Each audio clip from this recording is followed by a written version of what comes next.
Hello, hello. It's me, Beanie. I'm back with another installment of my middle-aged tragic life. Hold on one second. Let me try to get logged in. Let me do housekeeping while I'm doing this. Welcome to my new subscribers. My name is Beanie. This is my channel where I talk about dentures, being fat, mental health, my depression and anxiety, and other little stuff here or there. But, it's just kind of a catch-all. Started off as a denture channel, but I mean, really, how much are you going to talk about dentures? I mean, there's some people putting out content. I don't really want to talk about dentures all the time. It's kind of, anyways. Oh, so for the new people, I work from home, so I'm actually at my home workstation right now, and I'm actually logging in. You may hear my business phone, my office phone ringing, because it rings through my computer. I can't stop it because if I hit mute, it's going to mute it from my entire office. And what the hell? I don't know. My computer's acting up. Anyways, I also know that I owed you guys a, kind of just catch up with me video. I didn't feel like filming it. That's the truth. I just didn't feel like talking about like the stuff I have going on. And that happens a lot of times, when I have a depressive episode and I'm overwhelmed with a lot of then I just decompress and I don't want to talk about nothing. I have, my health stuff is not looking so sexy right now. And I have a lot of work drama. One of it's like I don't say one of it, but one of the issues, I got myself involved in something that I should not have. I should just mind my business. And it created a shitstorm that, now I'm just kind of tied to. And listen, I like working from home and just being left alone. That's what I like. Those days of being all up in the grill, that was like when I was in my 20s. I have no interest now. I don't care. So I've just been super stressed out all the way around. And it's definitely affecting how I take care of myself, how I take care of my home. Like, I've had to seriously get serious about like the state of neglect in my house. And so I did some work on that this weekend. Took a load to the thrift store this morning before I started work. I have too much stuff in my little house. For as small as my house is, I just need to scale back. And I find that happens a lot, when I'm like, especially when I'm anxious in a depressive episode, like I feel like I'm getting swallowed up by like my house and the things in my house. And there is definitely a correlation between, not a hoarder, because I'm not a hoarder at all, but like over collecting things.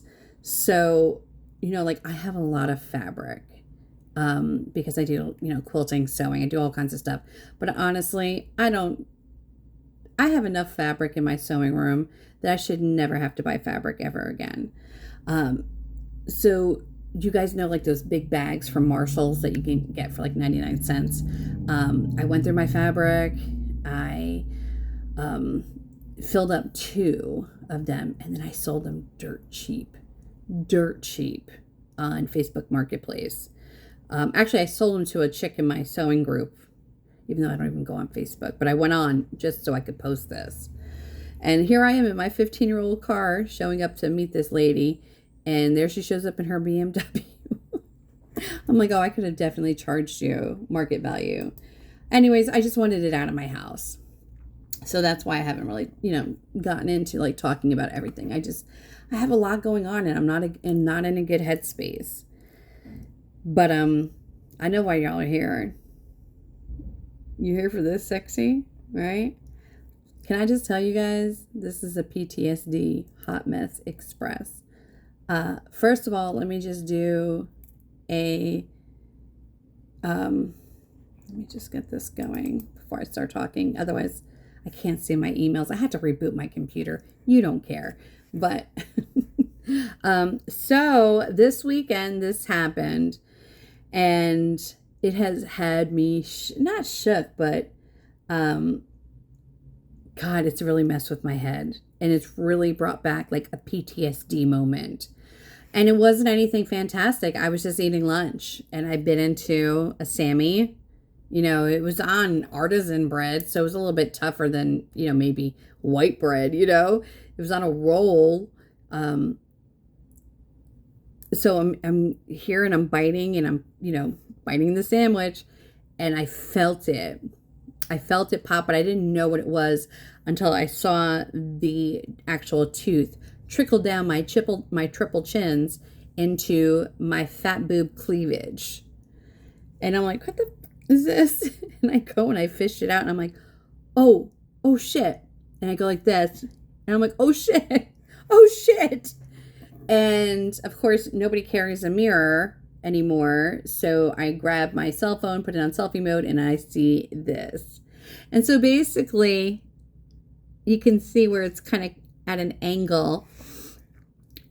Had I not have the bubble gums, like where it's like doubled up on the gums, the whole thing would have broken out clearly. Because remember, before I got these bubble gums put in, it was flat. So the bubble gums prevented this from coming right there. But I think this has made it worse for me. So as a recap, when I started working from home at the beginning of the COVID, this tooth, which is the sister to this tooth, is the one that broke. Like that was the one that broke clean off, where I was no longer able to kind of hide, because the way that my mouth is shaped, you can see that tooth.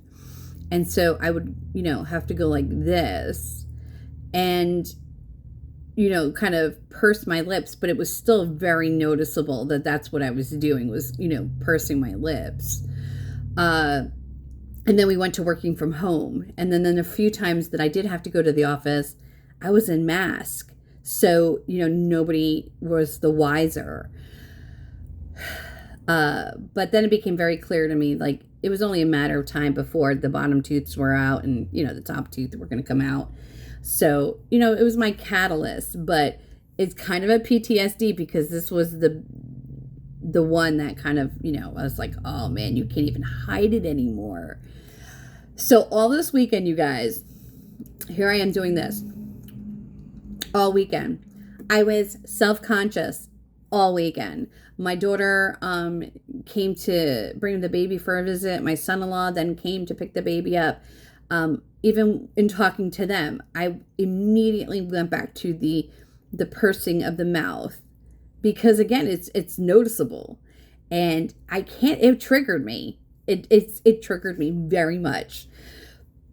So I had tried calling Aspen, but they're closed on the weekends.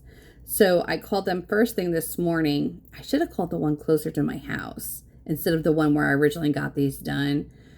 I didn't even think about it until after I had already made the phone call. But so I called them. They said to come in today, which I'm going to, even though this is my report day. So I'm normally really busy, but I can't I can't even be in my house and feel this. Like everything about this, here's the crazy part, right? It took a long time to be comfortable with the fact that I had the dentures, because of having broken teeth for 10 plus years. Then you get used to the dentures, and you get used to looking at yourself with a full mouth, a mouthful of teeth.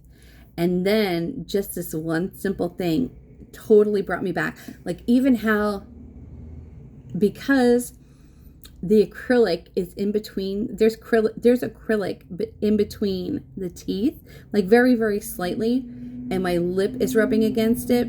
That's exactly what it felt like when teeth would break. You had that sharp, kind of like just annoying part. And just knowing that the hole was there, it's triggered me and immediately brought me back to what it was like to have garbage mouth, trash heap mouth, and has made it even worse on me. And then to boot, I had just made a video telling you guys that, I don't ever misplace my dentures anymore, blah, blah, blah. Well, how come I can't find my spare dentures that I showed you in the video? You guys, I went all over this trash dump of a house of mine, and I cannot find my spare dentures. They don't even fit well, but I would have rather put those on than to have this. Well, I mean, I wasn't going anywhere this weekend after that, but you know what I'm saying? And anywhere I did go, I could put my mask on. But it was just a purpose. Now I can't find those stupid teeth. I don't know what I did with them. I got to find them. I really do. So, I'm going to Aspen. He mentioned something that they go to lunch at 1:30. I don't know what that means for my teeth. I can't hang out for 3 hours waiting, for them to assess my situation. But I also didn't want to dick around. So I'm going there at 1. He said that he's going to have his denturist assess my situation, and he was like, do you have the tooth? I'm like, yeah, you can't put this tooth back.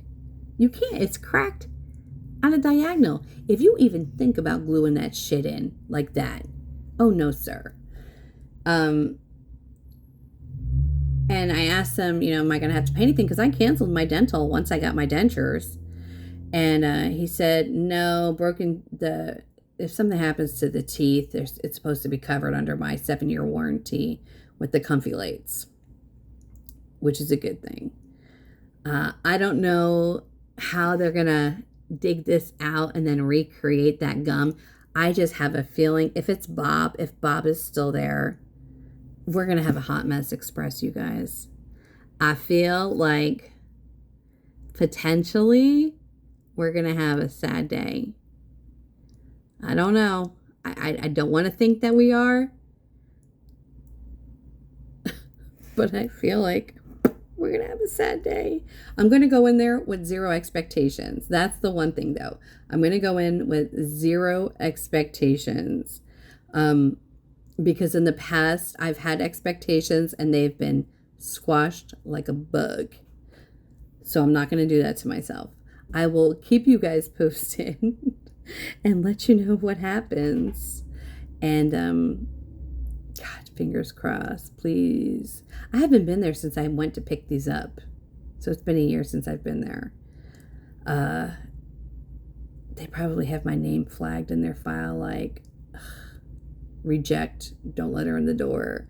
I don't know. I do wish I would have chosen to go to the one closer to my house. But at this point, I just want it fixed. And if it means I don't have to pay for it, even better, because I just can't afford it. All right, guys, that's the update. I will keep you posted. I'll talk to you soon. Bye.